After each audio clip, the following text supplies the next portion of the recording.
Josh Tiemans says, hey, Bill, will America be forgotten in history? No.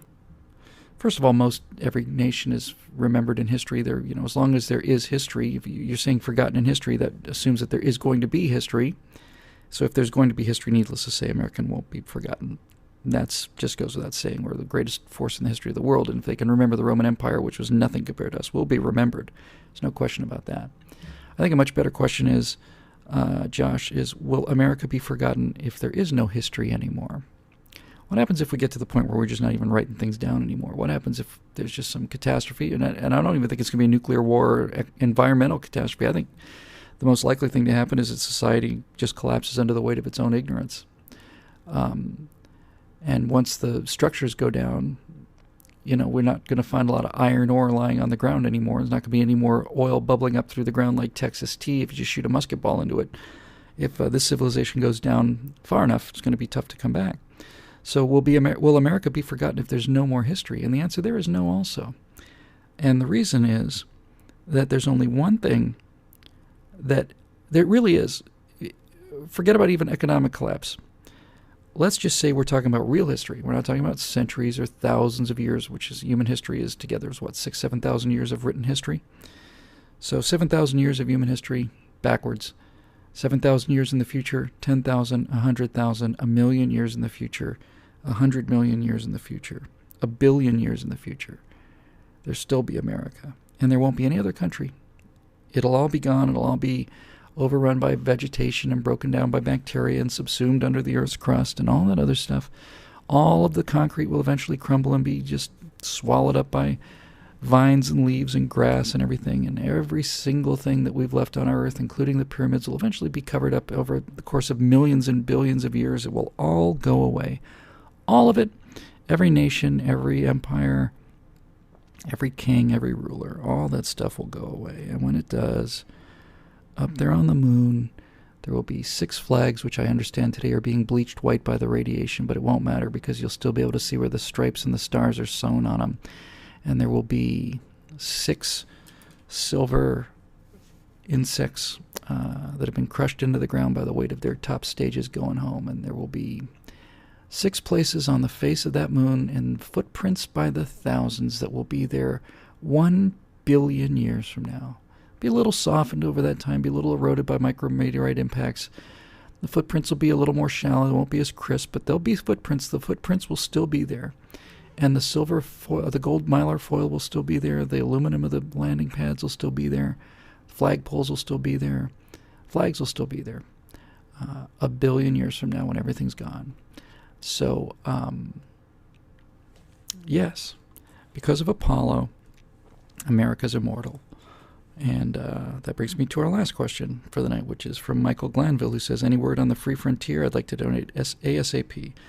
The Free Frontier, for those of you who may not know, is a plan I have for a private space program in the real world where you put $9.95 a month on your credit card or whatever you could afford, and that money would go directly into R&D for either existing companies or startup companies, and we wouldn't just spend money just to do it like the National Endowment of the Arts. We'd have a plan, and the plan would be a jet, and then a suborbital vehicle, and then an orbital vehicle, and then an orbital presence, and then a translunar presence, then a lunar landing, and then a vehicles that could travel throughout the solar system, be refueled, reused, and upgraded. That's the end of the line, as far as I can see.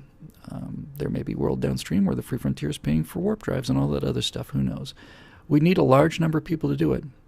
I'm going to need about 3,000 subscribers for BillWhittle.com to make this thing a really going concern. But for Free Frontier, we're going to need no less than 100,000. We really need 1 million. We to do it really right, to do it as fast as you could do it. If you had 3 million Americans, if you had 10 million Americans at $10 a month, that's $100 million a month. It's $1.2 billion a year. With 10 million Americans in the Free Frontier, you could not build the hardware fast enough. Literally, you'd be accruing money in the bank because you literally couldn't build it quick enough. 10 million Americans in the Free Frontier, we'd be back on the moon in 4 years probably, and we'd never leave again. So the answer to your question is the Free Frontier is coming. I have to get this website up first. It is completely different than the BillWhittle.com subscription thing, but subscribers to BillWhittle.com will help us launch the Free Frontier, because there's a lot of work has to be done for the Free Frontier. There's the 501c3, which has to be established. That's not so hard. I've done a few of those. But there's an awful lot of people that have to be met with. There's an awful lot of things that have to be in place. And there's an awful lot of marketing and things that have to happen to make that go the way it needs to go to reach that kind of base. And in the same way that BillWilder.com subscribers can keep things like the movies in development by having a revenue base, this gives us the tools to do all of these things. Gives us tools to develop movies, develop them to the point where we go out and get private money for them, so that we're not sucking up all the money on one movie. We're just developing 2 or 3 of them at a time. Gives us the means to go to Washington and do some of these schools for people, for politicians. And it gives us the means to develop the Free Frontier and go around and figure out what we have to do to get this thing to happen. I know some people involved who are in aerospace, but Rutan's one of them, and some other people as well, who are really on board and really get it, don't see anything wrong with it. But that kind of thing, to get to 1 million members or 10 million members, is a big machine. And I don't have the money to do that out of pocket, but with 3,000 subscribers, we could do it. We could get the groundwork laid, and then that would be a separate subscription. It'd be a separate site. Be a non-political site. But we would have started it, and we probably would have started it here in the Stratosphere Lounge, which is probably a good way to end it, 1:45, I guess. You guys are the hardcore. You're the soldiers. The Stratosphere Lounge crew are the people who are willing to put up with this every week. Just listen to me, flap my jaws for 90 minutes or so. So yeah, there's an awful lot to do. We expect that as I said, expect to get the website. Is big official rollout's going to be on Saturday. Why can I remember the date? I want to say it's the 12th. I think I have it in my mind. Yes, it's Saturday the 12th of October, but we will have a beta site up, I think, by this time next Wednesday. So we will open it up to you guys. And you can poke around, and the subscription stuff will be working. If you want to be subscribers, that's great. If you want to see for a while what we're doing and bide your time, that's great too. If you're already an existing member of Declaration Entertainment, you'll get an email, and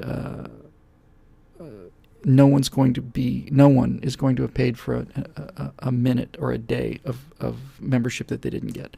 So if you're a year-long member at Declaration Entertainment, we'll reimburse your difference, or we'll sign you up at the new site, whichever you choose. We'll send you a specific email, and we'll be sending out the Declaration Entertainment emails to people probably in beginning of next week, I think. So anyway, that's exciting, and a lot going on behind the scenes, but I've been talking about it too much. It's time to get back into the world of politics. So hope this was as much fun for you as it was for me. Episode 40, that in itself is quite an achievement, really, when you think about it. And yeah, I got it. Like I said, my main problem right now is trying not to put every single possible egg in the basket. Let's just get the basket looking as good as we can, get it open, and then we can start talking about the things we want to add. We got a lot of shows we want to do. We got a lot of new merchandise. We got a lot of new product we want to bring in. We got a lot of stuff going on, and we got a lot of stuff in the can, folks. Like I said, the one thing I promised myself on this BillWilder.com thing was going to be different than what we did with Declaration Entertainment, where we basically opened the doors to a store and said, we got nothing on the shelves here, help us build the thing that we're going to sell you. When we open BillWilder.com, I fully expect that every single click, every single page is going to have brand new content, and we've got 2 or 3 updates for each one of them in the can ready to go. So we got a lot of stuff to go. Anyway, that's it for episode 40 of the Stratosphere Lounge. Thank you so much for joining us. I guess this is as appropriate time as any to go out on the fabulous logo that we've got for the new website, and you'll be able to see this on your coffee mugs and your T-shirts in the not too distant future.